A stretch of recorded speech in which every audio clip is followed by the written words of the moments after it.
From Cirque shows to A-list residencies and everything in between, John Katsilometes, also known as Johnny Kats, has covered it all. The longtime entertainment reporter joins me this week for Nevada Week in person.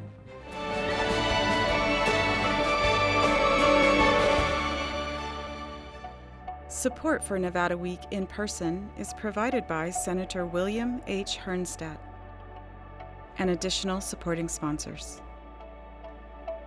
Entertainment is a major industry in southern Nevada, and for more than 2 decades, the person who has covered the entertainers, the big shows, the small lounge acts, and the behind the scenes is reporter John Katsilometes. John, welcome to In Person. Good to see you. So happy to have you in. I know you have kind of a wacky schedule. A couple weeks ago when you heard I first got this job, you texted me. And when I got the text, it was about 6 a.m. You had sent the text, I think about 1 a.m. Yeah, we were completely opposite schedules. Yes, and when I asked you, what were you doing at 1 a.m., you said you were riding your bike to the gym. So I was there that night. Is this indicative of what the schedule of an entertainment reporter is like in Las Vegas? It can be. I think the point is, I was actually on the Maryland Parkway. It is indicative of the fact that it's a 24/7 beat, 24/7 city, so I have to be a 24/7 individual.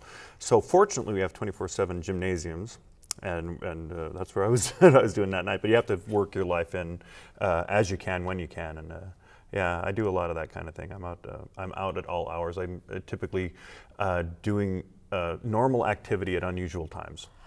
Will you rattle off for us some of the A-list celebrities that you have come to talk to and know? Well, the ones I've known best over the years have been Wayne Newton and Jerry Lewis. Wow. Those two, I would say, are probably the top of the crop all the way through. I've known Celine Dion over the years. I've recently Carlos Santana over at House of Blues I've gotten to know.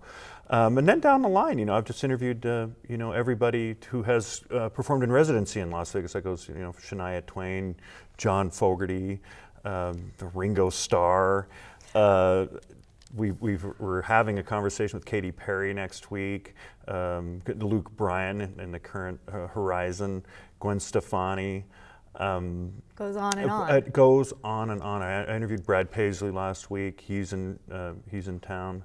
It is a pretty much everybody who's David Copperfield I've gotten to know pretty well over the recent years. From what I understand, though, you don't get nervous except if it comes to Steve Martin. Why is that? Steve Martin, yeah, that is true, because I grew up a huge Steve Martin fan. In fact, my family tells me that my mannerisms still today are from Steve Martin's appearances on Saturday Night Live when I was a child. I would watch it when I was a kid. Hey, you know what I mean? Yes, yeah. And I can see it. I totally see it. And that is inherent. I used to listen to Let's Get Small, the album, all the time, and my verbal pattern, the cadence, even the way I move. So I got to the point in my career where I got to interview Steve Martin. And I've interviewed him, I think, 3 times total now, and I've met him in person.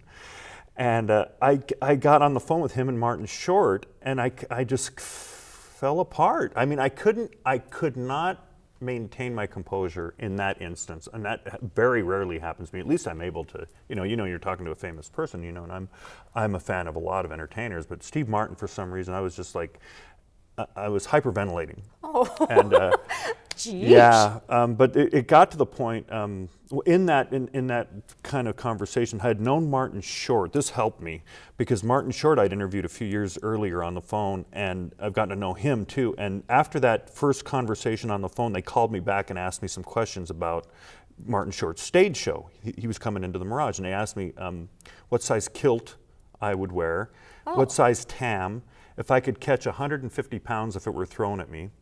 And I'm like, not sure, probably extra large. Yeah, what is this all about? And they said, well, can you be free to meet Martin at the Mirage Thursday afternoon, tomorrow afternoon? It was a Wednesday interview.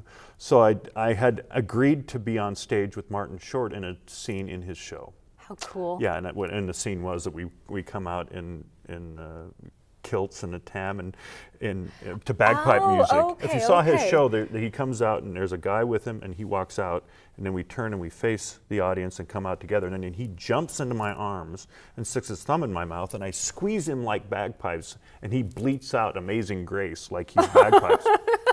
I did this 3 times. Wow. And I had that background when I talked to him and Steve Martin because they're doing a show together. So Martin Short interceded and said, John is the one I told you about. He's the one who carried me out to the Mirage. And Steve Martin says, did you find that your career was enhanced or inhibited after that Was that your experience?" peak? Yeah. And I'm like, I don't even know how to answer that or talk through this whole thing. That's the story of Steve Martin. I got to meet him in person after the show at the Coliseum too. Run Great. through your career for me. How did you get into journalism? Well, I grew up in 2 places. I actually grew up in Pocatello, Idaho originally, and when I was 13 years old, my dad and my family moved to Chico, California. He was a veterinarian in Pocatello, sold his practice. We moved to Chico to buy orchard land. Wow. The Greek side of my family has farming in it. So I wound up in Chico, California. And I was in high school in Chico, California, and I was an athlete. I was really athletic, and I loved riding. I happened to have talent at riding, and I was really into it. And Chico's a small town, and so the sports staff was covering my high school teams, and I'd known the families of the sports editor. And one sports editor, his son was one of my best friends growing up. We all knew each other. And after the summer I graduated from high school, the local paper, the Chico Enterprise Record, had an opening for a sports writer, like the lowest rung on the sports writer. And they brought me in and said, you're going to be doing this and this and this. It's the stuff that nobody else wants to do, but you'll be in the door. A lot of it was typing in results that were dropped off, first of all. Okay. So bowling results and, if there was bowling. We used to type in bowling leagues. That was one of the jobs I had. The first assignment I ever had was the following Friday night. This was during the week, and it was a football game between Hayfork High School and Hamilton City High School. Important. Small school. And so I covered a football game. And then the next Sunday, I covered a wheelchair tennis tournament, paraplegic tennis tournament at Chico State University, which was actually great. Looking back on it, what a great first assignment. I loved it. Really? And I've never done anything quite like that since. I haven't covered that particular environment since that day. But I went and covered and talked to all these athletes. It was really great. And I came back in the office and wrote up a story. And I'm like, this is really cool. That was how I started. I was 18 years old. No 18. college, though. You went just straight into it. Kind of rare. It was rare for then, and it's unheard of now. It was really, and I can only tell you that was just the way it happened for me. It's just, that's how my career was. I was involved in print journalism, daily journalism, from a really early period. And I went for it. And there was always a thought that I would, once I get my footing here and I'll be able to go back to school and do this. And that never happened for me. I simply because I loved what I was doing so much. And Chico State University had a very strong journalism program. And they were sending interns over to us. So here I am, 18, 19, 20 years old, and training and providing leadership and guidance and direction to young journalists who were probably 24, 25 years old, and they're grad students, And a lot of them are still in the field. They're still editors today. And that was just how it was for me. It was just how it was. I became, I did 7 years in Chico, then I was in Redding, California, north of there for another 5 years, and I had known some folks who I'd worked with in Chico who had gone on to Las Vegas, because Chico's paper and the Las Vegas Review-Journal were owned by the same company, Donray Media Group, so they were in the same family. And they had an opening for the UNLV Run and Rebel beat. The basketball team, this is the era when Bill Bano coached the team in 1996. So sports is what brought you here, not all the entertainment. way. I had a 14-year sports career, wow. A 12-year sports career before I ever came to Las Vegas. And I worked for 2 years on the sports staff at the RJ, and then I left the RJ to move over to the Greenspan Media Group in Las Vegas Sun to become a feature writer. No sports, and that was when things started to get a lot different for me. I was covering everything other than sports, and so I spent. As we move forward, I kind of graduated from a feature writer to a columnist to the A&E editor for like 8 years at the Las Vegas Sun, the editor of what was called the Accent section. So I did a lot of administrative work, a lot of editing, developing writers, hardly any writing. Then when the newspaper turned into the product it is today, in 2005, when it was distributed inside the Review Journal, it ceased being a full-service newspaper. It was a morning paper delivered inside the competition.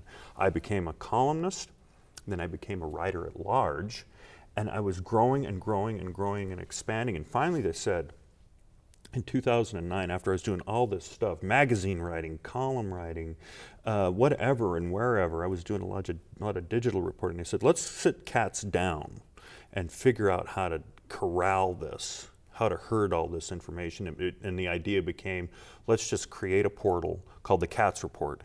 And Katz can just go there and fill that thing and do what he does, and we edit it and make it happen and see where this goes. And that was really the theory behind it. And you've had that column now since 2009. 2009, February 2009. The first column I ever wrote as the Katz Report was filed from the Rush Lounge at Golden Nugget. I was with Frankie Marino and his band.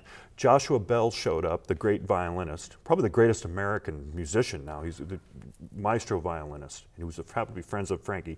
Joshua Bell walks into this lounge, and he brings with him a whole bunch of players from the Las Vegas Philharmonic. Coming into Rush Lounge, if you've ever been to Rush Lounge, this is weird. Rush Lounge. I mean, it's just right off the casino floor, and usually it's like, you know, the Rock This Town, the rock band is usually in there. So Frankie's in there playing. All these string players from the Philharmonic and some brass players come in, horns and everything. They bring their charts, the music stands. Joshua Bell's in there. He's not playing, but he's with them. He had just performed at UNLV, and they start playing with Frankie. They start performing inside the lounge. Like an impromptu kind of thing. It was early on when social media became a thing, and everybody was texting and doing Twitter saying, get down to Rush Lounge. If you have a French horn or a harmonica, or if you're an Elvis impressionist, get down here. The guys from Air Supply came in. They were playing. Frankie was the band for Air Supply, so they were in there. Graham Russell, one of them was. He comes in there. He's singing Air Supply songs. They're playing orchestral music behind him. The casino floor is going crazy, and I'm looking at Frankie, and we're doing all this video, and I'm standing next to Joshua Bell, and I'm saying, what kind of weird trapdoor have we fallen through? And that was the first column I wrote, was off that night. We're running out of time. I do want to get this last question in, because I know in sports, I used to work in sports, we sit in a press box, and that's where we observe the action, and we're asked not to cheer or anything. But how do you go about covering a concert? You buy a ticket and you sit among a crowd that's singing, and how do you fit in, or do you stand out like a sore thumb? What's your approach? You know, I'm a spectator in fact. You know, and I'll get up and groove with, you know, Carrie Underwood, for example, and Katy Perry. I have a good time, man. You know, this is a participation sport with me. I'm very open about that. When I'm in a press box at the Raider game, I'm not. Right. I'm a different animal. I mean, I know the difference. But, you know, I like going to things and enjoying the city and raking out the cool stuff and chronicling it and delivering it back to the public. So I don't stick out like a sore thumb. I get the access that I need to work. It's always about what is going to be delivered somehow, always. It's always that conveyor belt. So, you know, I'm not above you know, getting up and doing some karaoke. I've sung before in public. I'm part of the community, and I'm rare that way, I guess. But do you have a notepad with you as you're dancing and grooving to Carrie Underwood? I have my phone, if they allow me to use it. Okay. Or somebody's usually recording me dancing too. That's another.